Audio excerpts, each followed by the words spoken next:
শাহবাগ থানায় এই ছাত্রদলের সন্ত্রাসী হামলা করেছে। বিশ্ববিদ্যালয়ের উদ্যোগে এই সন্ত্রাসীদের বিরুদ্ধে থানায় মামলা করতে হবে। এই ঘটনার পরে আমরা বিশ্ববিদ্যালয় প্রশাসনকে ফোন দিয়েছি এবং আপনারা জানতে পেরেছেন একটা 24 ঘন্টা এবং 48 ঘন্টার মধ্যে প্রতিবেদন বের করার জন্য একটা কমিটি করা হয়।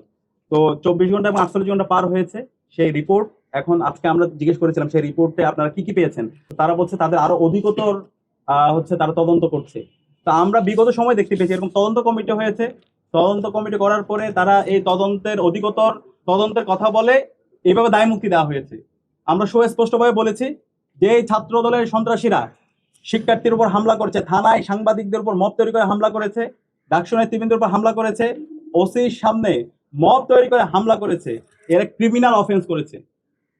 15 জুলাই ছাত্রলীগের সন্ত্রাসীরা বহিরাগত নিয়ে এসে এবং বিশ্ববিদ্যালয়ের সন্ত্রাসীরা যে কায়দায় হামলা করেছে ঠিক একই কায়দায় তার চাইতে জঘন্যভাবে শাহবাগ থানায় এই ছাত্র দলের সন্ত্রাসী হামলা করেছে এবং সে হামলার চিত্রগুলো আপনাদের কাছে আছে। এবং আমরাও আজকে ডাকসুর পক্ষ থেকে 7 সদস্যের একটা তদন্ত কমিটি করেছি।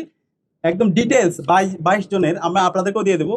22 জনের ডিটেলস তথ্য এখানে আছে। ড্রাইভ করে তাদের হামলার চিত্র, তাদের সম্পর্কে বিস্তারিত এবং তাদের ফুটেজ, হামলা সময় কোন পজিশনে ছিল সব আমরা তাদেরকে প্রদান করেছি। তা আমরা তাদেরকে বলেছি দ্রুত সময়ের মধ্যে এই চিহ্নিত যে সন্ত্রাসীরা আছে সকল সন্ত্রাসীদেরকে বিশ্ববিদ্যালয় থেকে তাদেরকে বহিষ্কার করতে হবে এবং বিশ্ববিদ্যালয়ের উদ্যোগে এই সন্ত্রাসীদের বিরুদ্ধে থানায় মামলা করতে হবে।